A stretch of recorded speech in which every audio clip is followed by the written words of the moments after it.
Hello, Captains. This is Kent again, and welcome to the Flight Show. Well, if this view, this skyline looks familiar to you, if you are from Atlanta, Georgia, then you know that this is Hartsfield Jackson at Atlanta International Airport. And by request, I'm doing a review of this by Imagison. There has been an update to this airport, which was already a really nice looking airport. But if someone asked to do a review on it, so let me get to it. So for those whom are familiar with this airport, you know right now I am doing a scene over Terminal F heading towards Terminal E. This is where your heavies would be in this particular terminal, and also passing by Control Tower. Now, just taking a moment to look at the airport, it's very impressive. Now, there's one thing I immediately noticed. At Hartsfield Jackson had an iconic orange stripe that went across each of its buildings. But I noticed in this update that orange stripe that kind of would go like on the region right about here, it's not there. And I don't know. I would need you to tell me, but is that to say that now they don't have that? They repainted the airport. I'm gonna have to find out. Try to find some contemporary pictures of the airport. But as you can see, just looking at the airport, it's a beast. It's large. It's large like O'Hare Airport. And one of the interesting reasons I bring up O'Hare is because there was a time that the busiest airport in the world was, it bounced between Atlanta and Chicago. And, you can't help but want to take a quick view of this aircraft starting to land. Let's just, let our AI aircraft just catch it landing. It's because it's beautiful.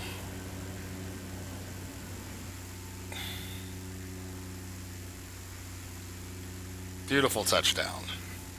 But it also gives you an opportunity to just realize that this is a very large airport. Now, what um, I noticed about this right off is that this wouldn't be kind of like what I'd call the living, breathing airport. I don't see, ground crews or ground vehicles moving around.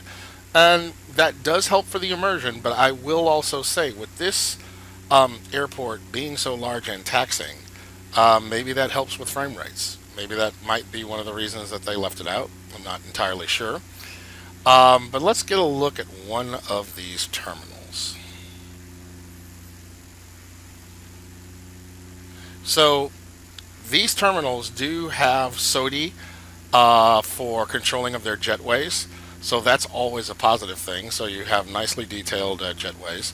To say a little bit about this airport, if you're not familiar with it, it has concourses A through F and also T.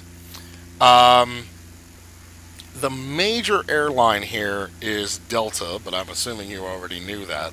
And when I say the largest airline, it's not even close. I mean, if you look at it in 2000 between 2000 June 2018 and May 2019, this airport had 67,537,000 passengers pass through Delta Airlines. The next closest is Southwest with 9 million. So, I mean, let's just call it for what it is. This is a Delta airport. And that's no offense to Endeavor and American and Sky West, but when you look at the total movements that come in and out of this airport, whew, it definitely goes to Delta Airlines. Now, some of the other things that you might want to know about this particular airport is where does it fly to? In the busiest international destinations that this airport services are Amsterdam, the Netherlands, Paris, France, Cancun, Mexico, London Heathrow, Toronto, Canada, Mexico City, Punta Cana, Dominican Republic, Montego Bay, Jamaica, Nassau, Bahamas, and Frankfurt, Germany. The busiest of its domestic flights would be Orlando, Florida, Fort Lauderdale, New York, LaGuardia, Los Angeles, California, so I guess the JFK, Tampa, Florida, Boston, Massachusetts, Dallas, Fort Worth, Miami, Baltimore, and Washington, D.C. Those are the busiest of the domestic flights. Now, I can't tell you how much I just kind of like how this airport looks. It's, how do I say it? It's not fancy. It's somewhat utilitarian. It's functional. Um, it's something to get around in real life. I mean, to get from terminal to terminal, you have to take a tram that's underground. Sorry about the little flickering. I'm still trying to work that out. But you can't say enough of how they really tried to capture the utilitarian service rendering. And when I say service rendering, like, this is a functional airport. We're here to move people. Now, there are many airports around the globe that are just simply beautiful as well as functional. But, in my humble opinion, Atlanta never really tried to be beautiful. It's very functional. And, to its credit or discredit, depending on your opinion, I think that Imagine Sim has really captured this particular aspect of it. Now, I'm going to try to get over here without all this flickering because we have a departing aircraft, and of course, we want to see it depart. Okay, we can hear the engine spooling up from over here. Oh, by the way, I am using Ultimate Traffic Live for my particular traffic at this airport. Let's see her go. That's Frontier Airlines. Okay, go on, do your thing.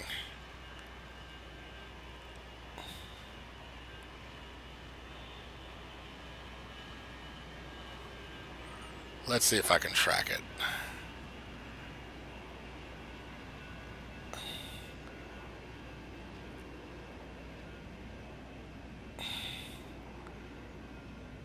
And yes, you did see that.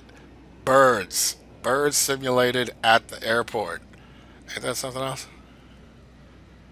Very nice. Sorry about the clipping. But let me give you some details about the Imagine Airport in terms of the updates that have been rendered for this airport.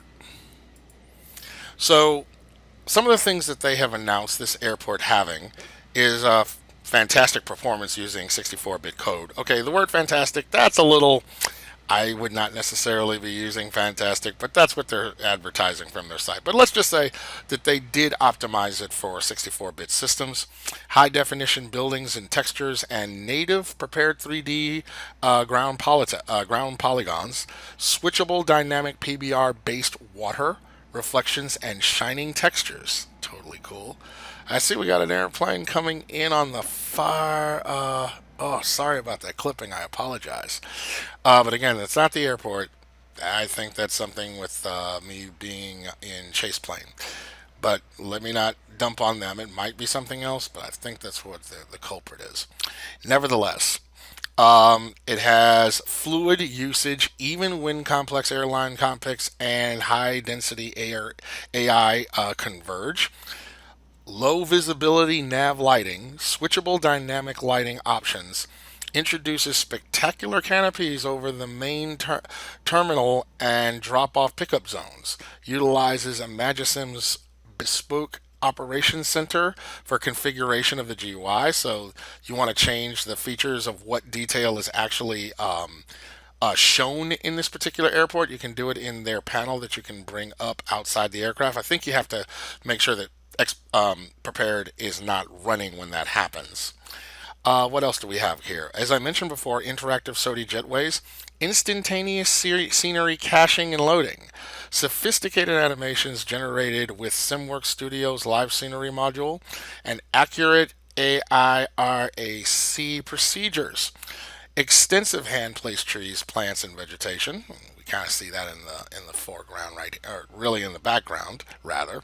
And seasonal variations. 12 square miles of coverage of the KATL area. low simulator impact, and graduated ground extremities to seamlessly blend with any vector driven add-on, and I am using Black Marvel's vector.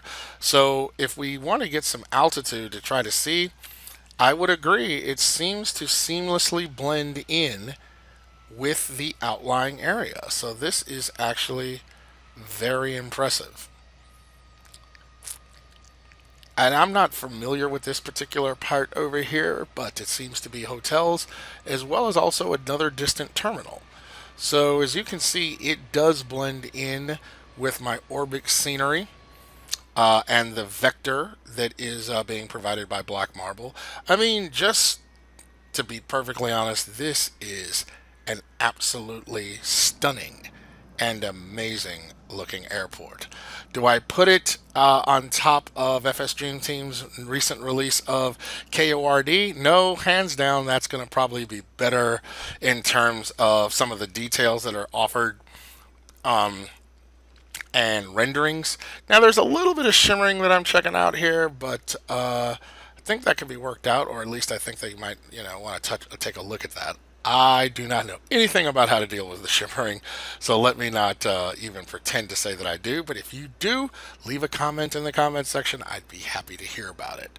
Well, I think that's all I have to say about this airport. I hope I've helped you give a look-see of how it looks functionally. Please feel free to leave a comment or any suggestions of what you'd want to see. And I would like to say thanks for tuning in. I will work on this clipping, but in the meantime, I hope to see you in the virtual skies.